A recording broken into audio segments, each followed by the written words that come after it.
서점이나 유튜브 영상들을 보면 오래됐습니다마는 주를 이루는 그 주제들이 중에 가장 많은 비중을 차지하는 게 뭐냐면 성공입니다. 성공. 성공하려면 뭘 해야 되냐? 자기 개발을 해야 되는 거예요. 이게 세상적 사고지요. 남보다 앞서기 위해서는 부지런해야 되고 자기 개발에 앞장서야 되고, 그리고 특히나 주장하는 게 뭐냐면 대인관계를 잘하라는 거예요. 근데 대인관계를 잘할 때 필수적인 요소 중에 하나가 뭐냐면 말의 힘이에요. 성경에만 말의 중요성을 말하고 있는 게 아니고 세상의 사람들도 이 말의 중요성을 잘 알아요. 그래서 말 잘하는 법, 이게 굉장히 많습니다. 예를 들면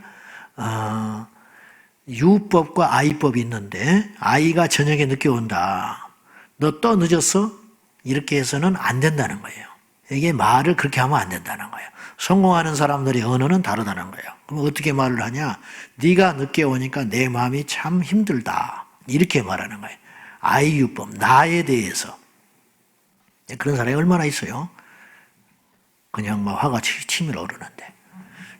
그러니까 이 언어, 말의 대화성을 굉장히 중요하게 여긴다는 거예요. 이건 오래됐는데 이걸 수사학이라고 그래요. 수사학, 변증학. 그래서 한마디로 말하면 상대방을 설득하는 기술, 이걸 수사학이라고 합니다. 제가 지금 무슨 말씀을 이렇게 장황하게 드리려고 하냐면 이게 설교에도 들어왔어요. 그래서 우리 신학을 할 때 설교의 공부를 하면서 필수적으로 밟아가는 코스 중에 하나가 뭐냐면 설교와 커뮤니케이션이에요. 그러니까 성경 속에 있는 이 대단한 진리를 들리지 않게 전하면 아무 필요 없다. 그래서 사람들의 귀에 들리도록 해야 된다. 이게 뭐냐?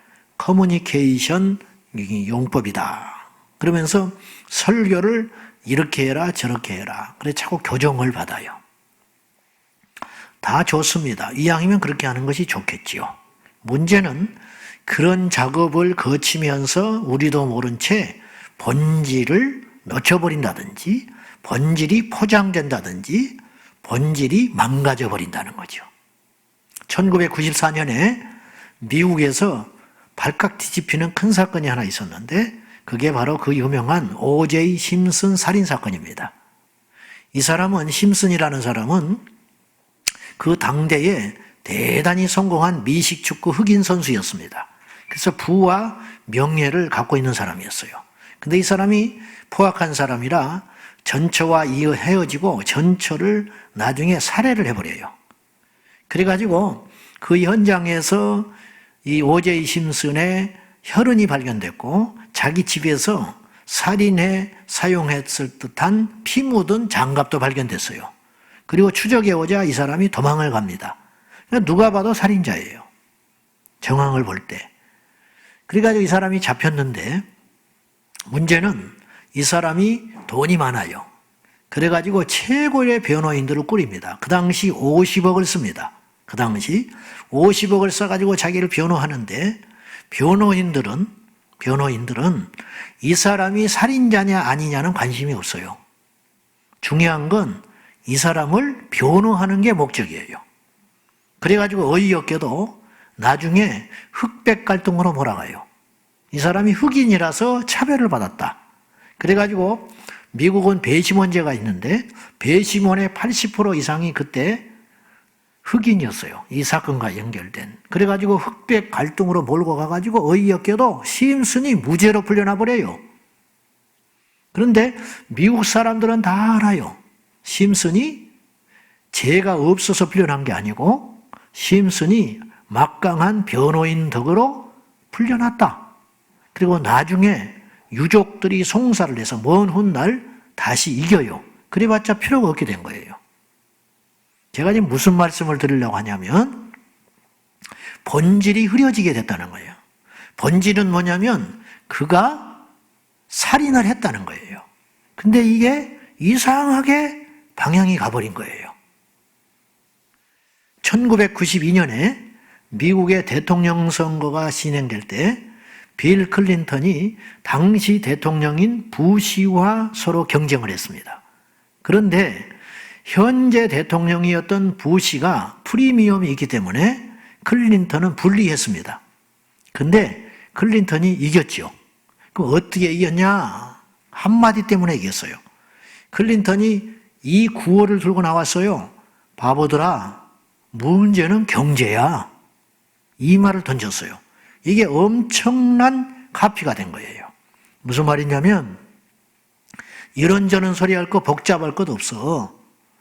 문제는 지난 4년 동안 부시가 집권하는 동안에 미국이 더 힘들어졌다는 거야. 여러분의 주머니가 더 비어 있다는 거야. 더 실직자가 많아졌다는 거야. 그 소리를 듣고 미국 국민들이 각성을 한 거예요. 맞네. 그러네. 큰일 났네. 그래가지고 클린턴이 당선이 돼버렸어요. 굉장히 무례한 이야기죠. 바보들아, 문제는 경제야. 근데 어떤 사람이 그 말을 듣고 미국 시민이 우리 보고 바보라고 그래? 이거 안 됐구만. 틀려먹었구만. 그러면 그 메시지를 잘못 들은 거라는 거예요. 변호인 때문에 심슨이 무죄라고 생각한다는 건 크게 잘못된 생각이라는 거예요. 수사하게 속지 말라는 거예요.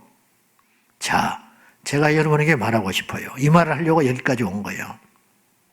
문제는 우리가 구원받아야 한다는 거예요. 문제는 주님이 재림하신다는 거예요. 다른 거 생각하면 안 돼요.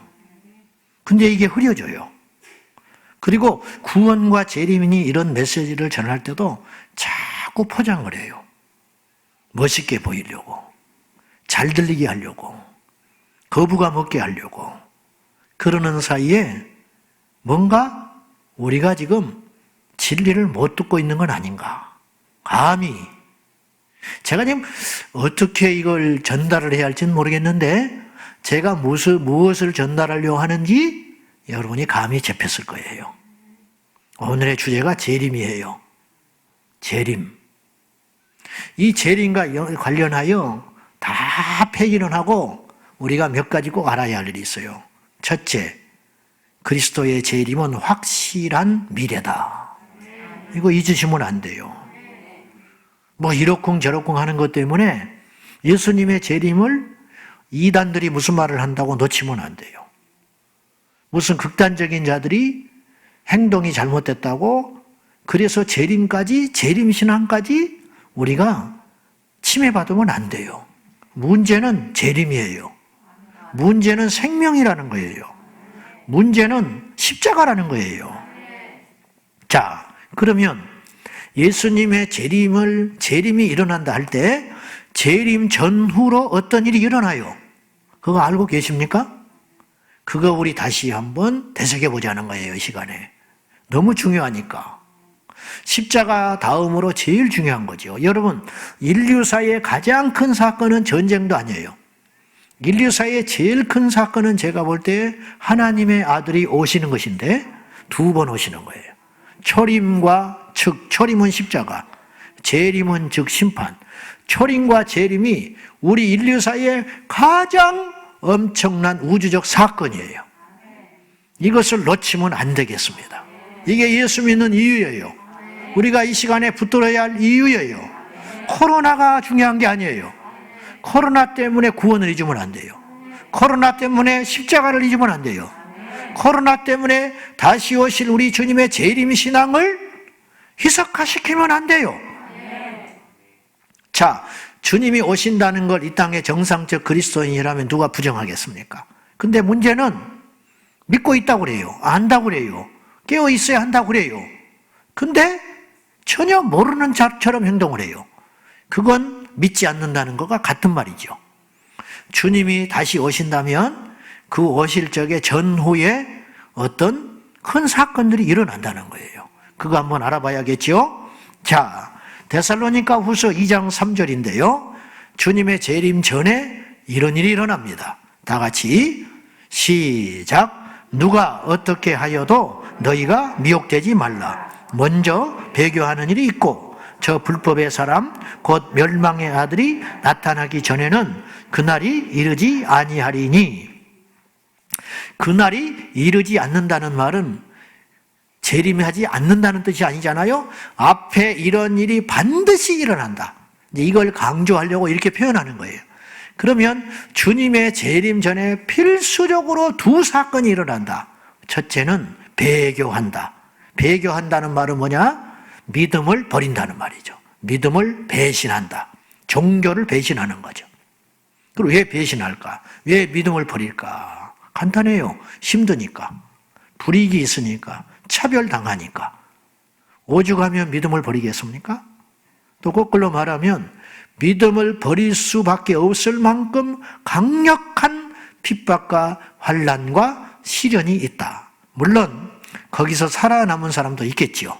그렇지만 어지간한 믿음 생활을 해가지고는 도무지 이기지 못할 만큼 무시무시한 핍박이 예고되어 있는 거예요. 언제?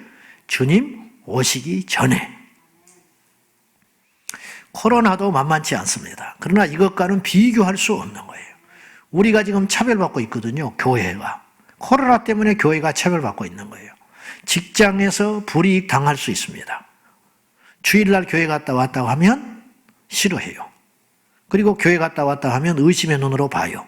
그러면 승진해서 누락될 것입니다.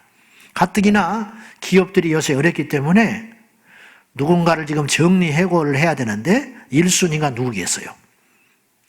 자기 회사의 시책에 자꾸 말 듣지 않고 가지 말라는 교회를 찾고 가고, 그러면 리스트에 올려서 그걸 핑계 삼아 이왕이면 정리한다면 1순위로 정리할 것 아닙니까?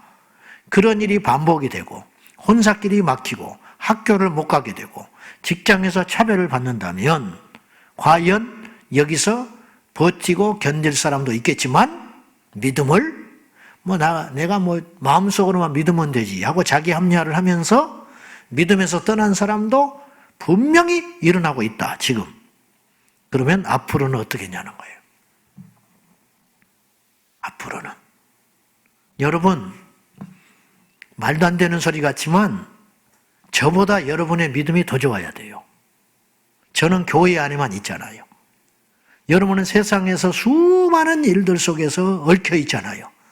그 속에서 견뎌야 돼요. 그 속에서. 무책임한 말 같지만 저는 견디고 이기라고 말할 수밖에 없어요. 여러분이 견뎌야 되는 거예요. 누가 대신 못 해줘요. 주님의 재림 전에 있어야 할 첫 번째 현상, 배교한다. 배교자가 속출하게 된다. 두 번째는 아까 우리가 성경에 읽었던 대로 적그리스도의 출현입니다. 여기서 적이라는 말은 안티라는 말이에요. 대적한다. 그리스도의 행세를 하는 가짜 그리스도가 나타나서 수많은 사람들의 마음을 흔든다는 거예요. 한때 대통령 후보에도 되고 했던 어떤 돈키호테 같은 사람이 하나 있어요. 허모시. 이 사람의 강연 들으면 안 됩니다. 이 사람은 정치인이 아니고요. 사이비 교주화 돼가고 있어요. 근데 이 사람 말 들어보니까 우연히 내가 보니까 어이없는 소리를 하는데 666 그런 게 있어서 이렇게 잠깐 봤더니 이 적그리스도를 붉을적자로 쓰더만요. 붉은 그리스도래. 아주 무식한 소리를 하고 있어. 성경을 모르니까 함부로 그렇게 말을 하는 거예요. 이 적그리스도라는 말은 그리스도에 필적할 만큼 가짜 대적하는 그리스도 행세하는 자, 그가 나타난다. 그리고 세 번째로 나타나는 현상이 있어요. 그게 뭐냐면 마태복음 24장, 제가 굵직굵직한 것만 이야기하는 거예요. 14절을 한번 보시면 마태복음 24장 14절에 보면 시작. 이 천국 복음이 모든 민족에게 증언되기 위하여 온 세상에 전파되리니 그제야 끝이 오리라. 그때 주님 오신다는 거예요. 어떤 때? 이 복음이, 천국 복음이 모든 세계에 전해졌을 때에 주님이 오신다. 그러면 지금 이것은 어떤 사람은 다 전해졌다. 어떤 사람은 아니다. 근데 한 가지 분명히 말씀드릴 수 있는 것은 옛날보다 복음 전해지는 속도가 굉장히 과학 문명의 이기를 통하여 빨라지고 있다는 거예요. 인터넷을 통해서도 복음이 전할 수 있으니까. 그리고 교통과 이 이동 수단의 빠름으로 인하여 선교사님들이 예를 들어서 옛날에 서너 달씩 타고 온 배를 지금은 하루 이틀이면 그 나라에 갈 수 있잖아요. 그러니까 수단이 빨라졌기 때문에 엄청나게 빠른 속도로 과거와는 비교할 수 없을 정도로 복음이 빠른 속도로 전파되고 있다. 그들이 믿든 안 믿든 그것이 중요한 게 아니고 복음이 전 세계에 전해지기만 하면 속속들이 주님이 오신다는 거예요. 근데 주님이 지금 안 오셨잖아요. 그러므로 주님 보시기에 판단하실 적에 아직 다 전해진 건 아니다. 그렇게 여기시는 것 같아요. 그런데 어느 날, 내일이라도 우리는 모르잖아요. 주님이 판단하실 일인데 내일이라도 다음 달이라도 올해 안으로라도 이쯤이면 됐다. 주님이 그리 생각하실 때 이 땅에 오실 수 있다는 거죠. 이 세 가지 현상이 주님의 재림 직전에 있을 것이다. 배교, 핍박이죠. 적그리스도의 출현이죠. 전 세계 복음이 전해질 즈음에 주님이 오신다. 그러면 주님이 딱 임하실 그때에는 어떤 일이 일어나느냐? 성도의 들림이 일어나게 되는 거죠. 그냥 우리가 지금 다 아는 이야기인데 다시 이 위기의 시대를 맞이하여 되새겨보고 있는 겁니다. 주님이 임하실 적에 바로 지상에 임하시지 않고 공중에 임하시잖아요. 그래서 공중 재림하신다고요. 아멘. 문제는 재림이에요. 문제는 코로나가 아니에요. 기억하셔야 돼요. 문제는 재림이다. 근데 주님이 바로 지상에 재림하시지 않고 공중에 먼저 재림하신다. 재림하실 적에 순서가 있는데 누가 먼저 주님께서 살려내느냐? 데살로니가 전서 4장 16절과 17절 시작. 주께서 호령과 천사장의 소리와 하나님의 나팔 소리로 친히 하늘로부터 강림하시리니 그리스도 안에서 죽은 자들이 먼저 일어나고 그 후에 우리 살아남은 자들도 그들과 함께 구름 속으로 끌어올려 공중에서 주를 영접하게 하시리니 그리하여 우리가 항상 주와 함께 있으리라.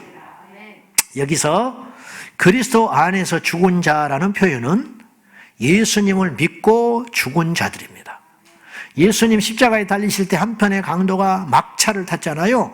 극적으로 구원받았어요. 그럼 예수님이 보증했으니까 그 사람의 구원을 우리가 왈가벌구할 필요는 없어요. 네가 오늘 나와 함께 낙원에 있으리라 주님이 증명하셨으니까 구원받은 게 확실해요. 그러면 구원을 받았고 네가 함께 낙원에 있으리라 할 때 주님께서 데려가신 것은 육체가 아니고 영혼이에요. 육체는 십자가에 죽어버렸죠. 십자가에 달려서 피 흘리고 죽어서 어디다 던져져서 장사 지냈겠죠. 죄인의 몸이니까. 그리고 시체는 지금 없어졌을 거예요. 그러나 그 영혼은 지금 어디가 있어요? 낙원에 가 있는 거죠.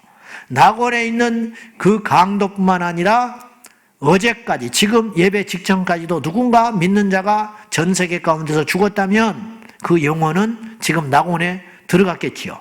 그 들어가고 있는 수많은 영혼을 주님께서 오실 때 살려내가지고 그리스도 안에서 잠자는 그들을 깨워가지고 신령한 육체를 입혀서 우리에게 오신다는 거죠.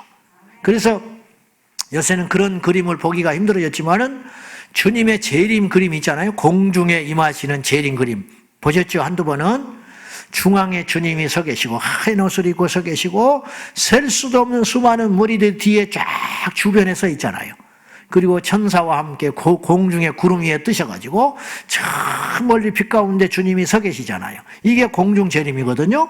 이건 성경을 바탕으로 그림을 그린 거예요. 근데 그 그림 가운데 제가 잊혀지지 않는 그림이 로마 군인이 로마 군복을 입고 갑옷을 입고 주님 곁에 서 있는 그림이 있어요. 이건 뭘 말하느냐? 제가 볼 때 작자가 의도적으로 그 그림을 그려놨다고 보는데 로마 군인이라 할지라도 구원받은 자가 있었다. 이거 이야기하는 거예요.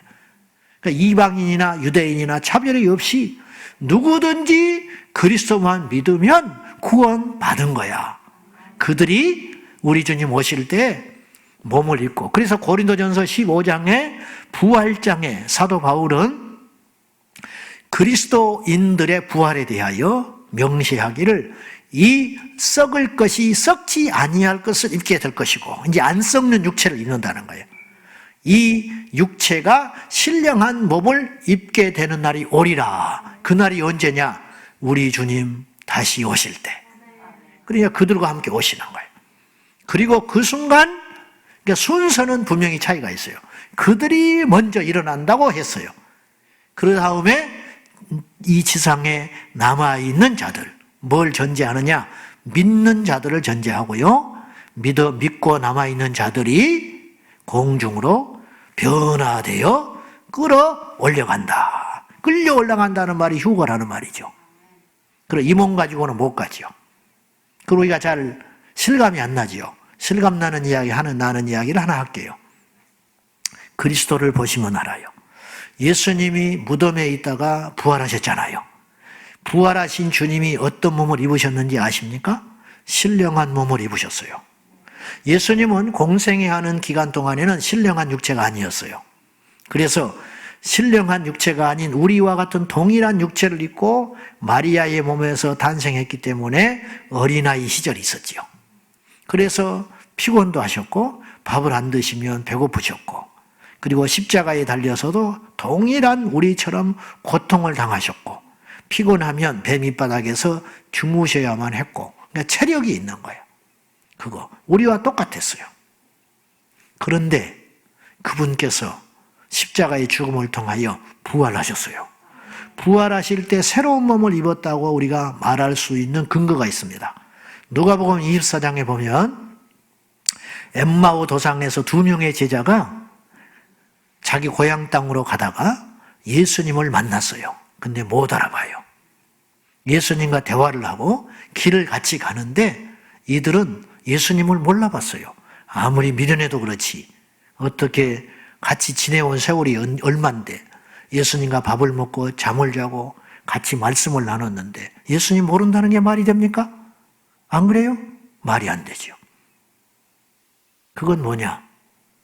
제자들의 눈이 잘못된 게 아니고 예수님이 완전히 알아볼 수 없는 새로운 존재로 육체를 입었다는 걸 말하는 거예요. 그리고 나서 이제 육체 한계를 벗어났잖아요. 주님이 신령한 몸을 입었잖아요.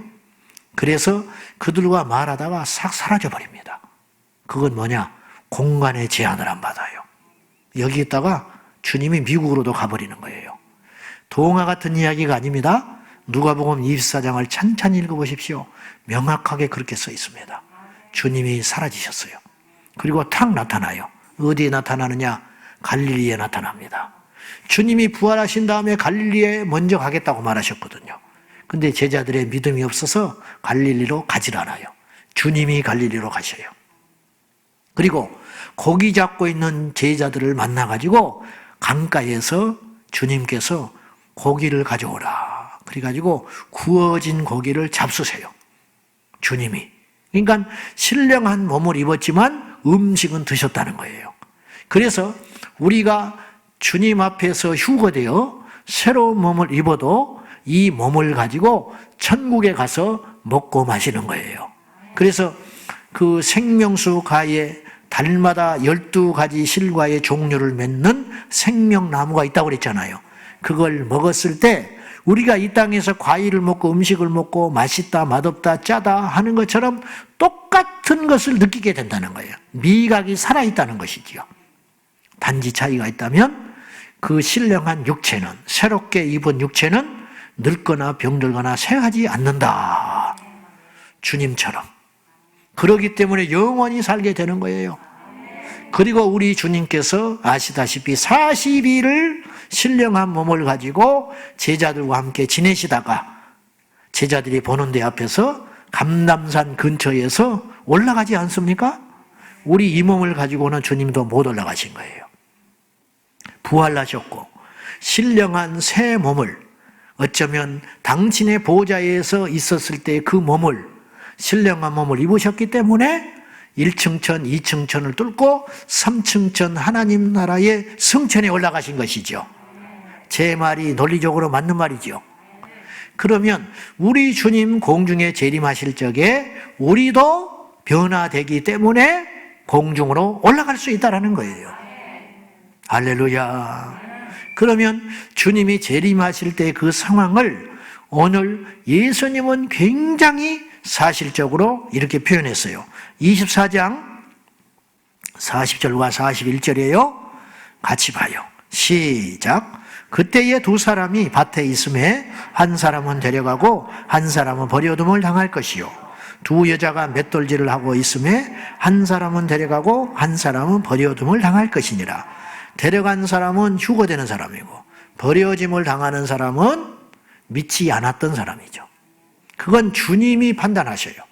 그건 너무 정확한 판단일 것이다.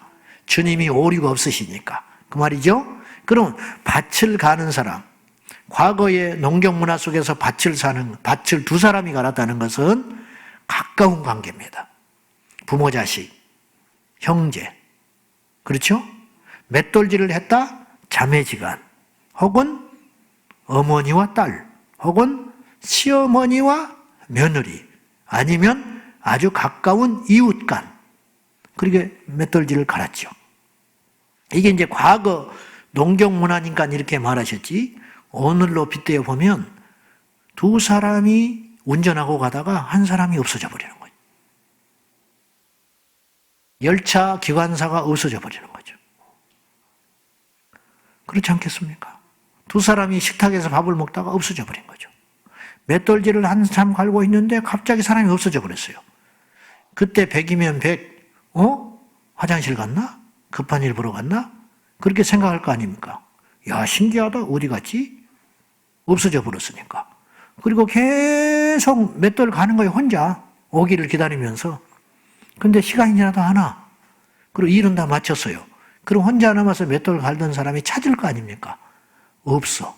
근데 이 사람은 없어진 게 아니에요. 이웃에 가니까 그 사람도 없어졌다고 난리예요. 뭐 어머니를 잃어버렸다는 사람, 뭐 아내가 없어졌다는 사람, 일하러 간 남편이 도구만 있고 없어져 버렸다는 사람, 막 이상한 일들이 막 일어나겠죠. 현대 사회는 더 복잡하니까 더 엄청난 일들이 많이 일어나겠죠. 어쩌면 사고도 일어나고, 막 열차가 탈선하기도 하고, 비행기가 떨어지기도 하고, 모르는 일이죠, 그거는. 그러나 능히 상상할 수 있는 일 아닙니까? 그런 일이 일어나게 된다. 그럼 주님의 경고는 뭐냐? 깨어있어라. 너희가 버림받지 않도록 깨어있어라. 주님이 이 말씀을 하려고 하는 거예요. 여러분, 주님의 뜻은 두 가지예요. 디모데전서 2장에 보면은요, 모든 사람이 구원을 받는 게 하나님 뜻이에요. 두 번째는 모든 사람이 진리를 아는데 이르기를 원하신다 했어요. 그러나 이건 주님의 소원인데 강팍한 인간은 주님의 이 소원을 이루어드리지를 못해요.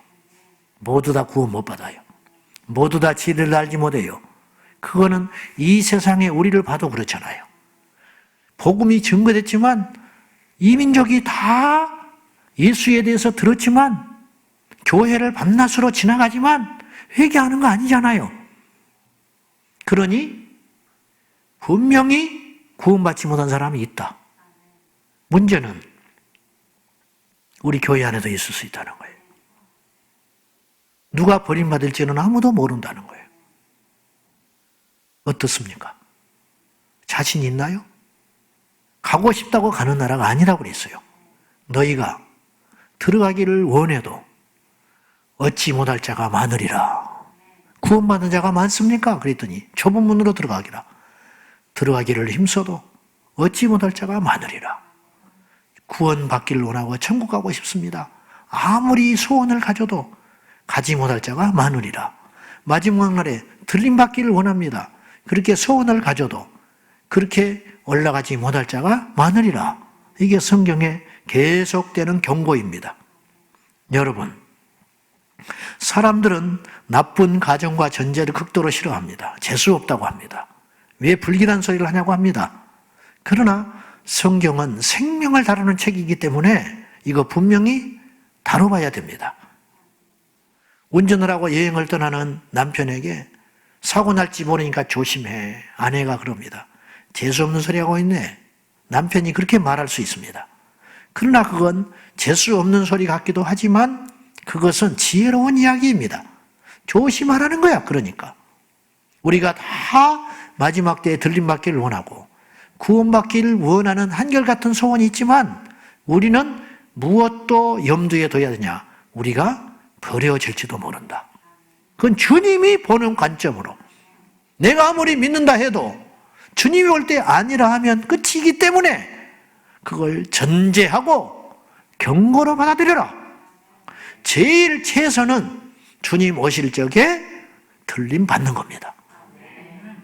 들림 받는 거. 그러니까 그 전에 믿는 척하다가 안 믿고 죽은 자도 그날에 깨어나지를 못해요. 그 사람은 부활의 몸을 못 입어. 들림 못 받아. 그러니 우리가 가장 최선으로 원하는 건 그분이 오실 때 들림 받는 겁니다. 그러면 어쩔 수 없이 남겨졌다. 이 비극의 주인공처럼 밭을 여전히 갈아야 하는 사람, 맷돌을 혼자 여전히 갈아야 하는 사람이 저와 여러분 중에 있다면 우리는 어떻게 해야 되는가? 그것에 대한 생각을 해보셨습니까? 그거 준비해야죠. 준비해야죠. 내가 병이 걸린다면 어떻게 할까? 내가 다니고 있는 이 직장에서 실직을 한다면 과연 나는 뭘 먹고 살까? 그런 걸 그림을 그리고 있지 않습니까, 여러분? 그렇다면 우리가 참으로 힘들지만 만약에 남겨질 우리 가족이 있다면, 남겨질 우리 성도가 있다면, 남겨질 내 자식이 있다면 이거 가르쳐야 되는 거 아니에요? 어찌됐든 들림받은 사람은 아무 염려할 게 없어요. 이제 주님의 프로그램 스케줄에 의해서 그냥 그렇게 가면 돼요. 그냥. 그리고 그분이 공중에 재림한 다음에 계시다가 마냥 계시지 않고 지상으로 지상 재림하러 오실 거 아니에요. 통치하러. 그거 이제 혼인잔치잖아요. 그 기간 될 때까지 지상에서 어떤 일이 일어난다는 거죠. 남겨진 자들은 대혼란에 빠질 것 아닙니까? 이 혼란을 수습하는 가짜 그리스도의 역할이 나타나는데 적그리스도다. 이 적그리스도가 또 흉계를 꾸며가지고 이들을 금세 사로잡고 그리스도를 대적하는 일이 일어날 거라는 거죠. 자, 그러면 미국의 카리스마 매거진이라는 잡지에서, 인터넷 잡지에서 다음과 같이 아주 직설적인 경고를 했어요. 만일 당신이 휴거되지 못할 경우에 해야 할 20가지의 일, 어떻습니까? 이런 이야기 우리가 잘 안 들어봤거든요. 문제는 이거라니까요. 응? 문제는 이거예요. 이거 들어야 돼요. 그리고 부제를 뭐라고 달았냐면 순교를 통한 마지막 기회, 그렇게 써놨어요. 주님이 판단하실 일이지만 어쩌면 모두 다 휴거돼서 갔어요. 그리고 남겨졌어요. 그때서야 정신이 바짝 들겠죠. 사실이었네, 정말이었네. 전철역 앞에서 뭐 짐승의 편이 적그리스도니 공중에 주님이 재림하신다느니 그런 소리를 언뜻 보고 듣기는 했는데 무시하고 미치광이 광신도 집단인 줄 알았는데, 헛소리 하는 줄 알았는데 정말 일어났네? 그러면 뒤늦게 깨닫는 자들이 일어나겠죠. 그들이 어떻게든지 그때서야 돌이키려고 하겠죠. 근데 쉽지 않을 겁니다. 그건 두 가지 이유 때문이라고 보는데, 첫째는 성령께서 거두셨을 것입니다. 우리가 지금 성령 시대 안에 살기 때문에 그나마 지키고 있는 거예요. 두 번째는 핍박이 만만치 않습니다. 그러니까 우리가 어쨌든 들림 받아야 돼요. 처음 들림의 자리에 가야 된다니까요. 어찌됐든 그게 지혜로운 거지. 한 번에 학교 가는 게 낫지 뭐로 예비 순서 번호 받아놓고 날마다 벌벌 떨고 있냐고. 응? 안 되잖아요. 다음 20가지를 명심하라. 첫째, 휴거에 대하여 언론이 설명하는 것을 절대 믿지 마라. 지금 마귀의 입장에서는 굉장히 난처한 상황이 된 거예요. 적그리스도 입장에서는. 왜 그러죠? 성경이 이루어져 버렸잖아요. 여러분, 주님이 오셔가지고 정말로 성도들이 휴거가 돼버렸어요. 증발해버린 거예요. 한두 명이어야 어떻게 감춰보지. 전 세계적으로 많은 사람이 얼마일지는 모르나 휴거될 거 아닙니까? 없어져 버린 거예요. 그럼 어떻게 해야 돼요? 이걸 뭔가 핑계거리를 만들어야 할 거 아닙니까? 언론을 통해서 뭔가 이유를 설명해야 할 거 아닙니까? 세계 정부 통치자들은. 그렇잖아요? 그때 써먹는 도구가 뭐냐? 외계인의 출현. 정말 이상한 이야기죠. 너무 궁색한데 이거 아니고는 해결이 안 돼요. 그래서 마귀는 우리보다 주님의 재림을 더 확실히 믿고 있는 것 같아요. 그래서 오래전부터 무슨 작업을 해오고 있냐면 외계인의 존재를 자꾸 이야기하고 있는 거예요. 지금 언론에서 UFO의 출현, 그리고 뭐 문어 다리 같은 거 쭉 늘어뜨는 거 사진 어떻게 찍어가지고 외계인이라고. 그것이 진짜인지 어쩐지 어떻게 알아요? 나사에 뭐 그런 것이 있다, 자료가 있다. 오바마 대통령 물러날 때 뭔가 대단한 것을 이제 기간이 지나면 그걸 오픈해야 되는 정보가 있는 거예요. 그래가지고 언론에서 집중으로 조명을 했어요. 아마 외계인에 대해서 실체를 이야기할 줄 모른다. 근데 아무것도 없이 그냥 지나갔어. 뭐 있어야 말을 하지. 괜히 뭐 있는 것처럼 자꾸만 지금 있는 것처럼 하는 거예요. 있는 것처럼. 칼집은요, 칼집에 꽂혀 있을 때 더 무서워요. 무슨 말인지 아세요? 그때가 더 무서워. 그런 것처럼 외계인이 있다 없다 말하기 전에 있을지 몰라. 이때 더 많이 믿는다고요. 지금 사람들이. 그러면 이걸 왜 이런 작업들을 하는가? 영화, 드라마, 언론 이걸 통해서 지금 계속 밑작업을 하고 있다. 나는 그렇게 봐요. 뭐 때문에? 핑계거리 만들려고. 외계인이 다 납치해 갔어. 생체 실험할 거야. 그러면 납득이 되잖아요. 일단 그걸로 이게 모면하는 거예요. 그리고 이 세계를 하나로 통치해 갈 거예요. 두 번째, 휴대폰을 버리라. 휴대폰을 버리라. 왜냐? 추적당한다. 휴대폰은요, 움직이는 베리칩입니다. 알겠어요? 광화문 갔다 오면 누가 갔다 왔는지 다 추적됐다잖아. 그렇죠? 그래서 그냥 그것과 상관없이 지나가는 사람도 전화 찾고 온다는 거예요. 네? 그 시간에 광화문 지나갔다. 어떻게 알았냐는 거예요. 핸드폰. 핸드폰 추적당해요. 그러니까 휴대폰을 쓰지 마라. 세 번째, 자살하지 마라. 힘들다고. 굉장히 혹독한 시간이 기다리고 있을 거예요. 그러니까 이 세계 정부 막 적그리스도에 동조하지 않으면 살아갈 수 없는 세상이 돼버려요. 힘들어요. 그러면 그래도 자살하지 마라. 왜? 그러면 영영 기회는 없기 때문이다. 네 번째, 즉각 회개하고 하나님과 회복하라. 그러니까 가족 중에 믿는 자가 있든지 교회를 다니면서 들었든지 하는 성경의 메시지들이 남아있을 거 아니에요. 그것에 따라서 빨리 회개하라는 거예요. 이제라도. 다섯 번째, 성경책을 구하라. 다 수거되어 불태워지기 전에 성경책을 구하고 읽으라는 거예요. 여섯 번째, 대도시를 떠나라. 왜 그럴까? 대도시는 완전히 통제 아래 들어갈 것이기 때문에. 제 말이 아닙니다. 미국의 매거진에서 한 소리예요. 왜 이런 소리가 자주 안 나올까요? 여러분, 이런 소리가 지금 자주 나와야 되는 거 아니에요? 어떻게 생각해요? 일곱 번째, 하나님의 도우심과 힘을 얻기 위하여 기도하라. 너무 당연한 일이죠. 여덟 번째, 특이하게도 이렇게 말했어요. 교회에 가지 마라. 이유가 뭔지 아세요? 그때도 교회가 있어요. 그때도 목사가 있을 거라고 나는 여겨져요. 그때도 예배가 있을 거라 생각해요. 저는 지상에서. 주님의 재림 이후에도. 왜냐? 남겨진 가짜들이 있다는 거죠.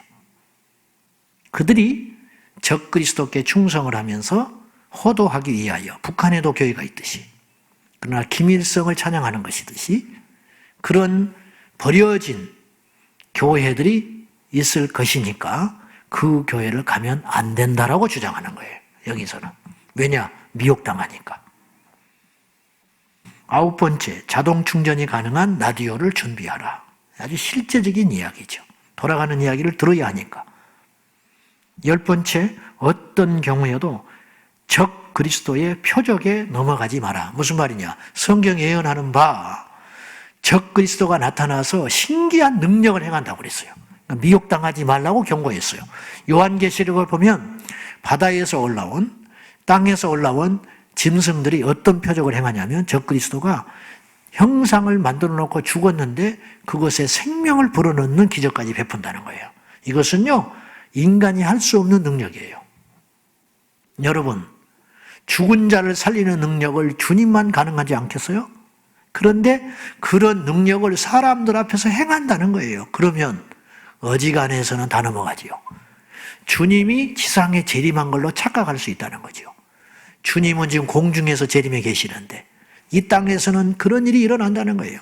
이들을 멸하러 주님이 지상 재림하시는 거예요. 그리고 이들을 다 모아가지고 무저갱에 집어넣어버린다. 얼마 동안? 1000년 동안. 이게 요한계시록의 시나리오 아닙니까? 아멘. 그렇게 됩니다. 그러므로 적그리스도의 거짓 표적에 넘어가지 마라. 지금 우리가 안 넘어갈 것 같지요? 근데 장담 못해요. 여러분, 이 꽃을 명하여 걸어가게 만들어버린다면 안 넘어가겠습니까? 하늘에서 불을 내려버리면 안 넘어가겠어요? 가뜩이나 지금 헷갈려 죽겠는데, 가뜩이나 지금 타협하고 싶은데, 그리고 자기가 그리스도라고 가정하면서 이렇게 능력을 행하면서 이 생명의 표를 받으라고 하면 안 받겠어요? 그러나 그건 생명의 표가 아니죠. 짐승의 표인 거지요. 그걸 받는 순간 완전히 끝장나 버리는 거죠. 그래서 11번째, 칩을 거부하라. 12번째, 도둑질과 범죄를 하지 마라. 13번째, 유대인과 이스라엘을 위해 기도해라. 그 이유가 뭐냐? 그들이 극심한 미움을 받아요. 환난 속에 들어가니까. 마지막 때 이스라엘이 할 역할이 있거든요. 14번째, 고난을 대비하라. 15번째, 이스라엘을 비난하지 말라. 적그리스도가 출현하여 전 세계 언론과 지도자들을 통해 이스라엘을 공공의 적으로 반드시 몰아갈 겁니다. 이 지상에서. 16번째, 붙들려도 예수 그리스도를 끝까지 부인하지 마라. 17번째, 적그리스도가 예루살렘 성전에 자신의 형상을 세우는 것을 주목하여 보라. 이건 성경에 예언한 바 다니엘, 예수님, 사도 바울 똑같은 말을 하셨는데 이 세 분이 뭐라고 했느냐? 멸망에 가증한 것이 거룩한 곳, 즉 멸망에 가증한 적그리스도가 형상이 거룩한 성전에 세워지는 것을 보고도 너희는 도망하라. 적그리스도 마귀는 하나님의 자리를 찬탈하기 위해서 몸부림치는 존재니까 자기의 형상을 예루살렘 성전에 만들어 놓고 천하 만민에게 제사를 받게 하려고 한다는 거죠. 그런 날이 올 것을 보라. 18번째, 마지막까지 견디라. 19번째, 주변에 남겨진 자들을 위해서 중보하라. 그리고 20번째가 인상 깊은데 이 19개의 정보를 다른 사람들에게 널리 알리거라 그랬어요. 남아있는다면 준비하기 위해서. 이 이야기가 너무 지나치게 직설적이고 사실적이기 때문에 불편하신가요?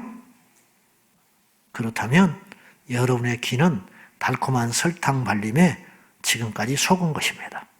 이거 들으셔야 됩니다. 문제는 주님의 재림입니다. 문제는 우리가 휴거돼야 한다는 것입니다. 문제는 버림받지 말아야 한다는 것입니다. 주님 말씀하시기를 그러므로 깨어있어라. 준비하라. 우리가 올라가야지요.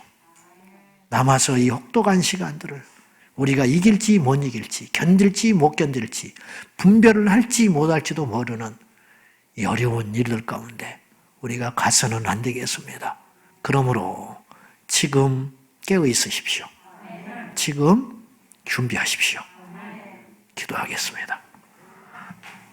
하나님 아버지, 우리에게 무슨 말이 더 필요합니까?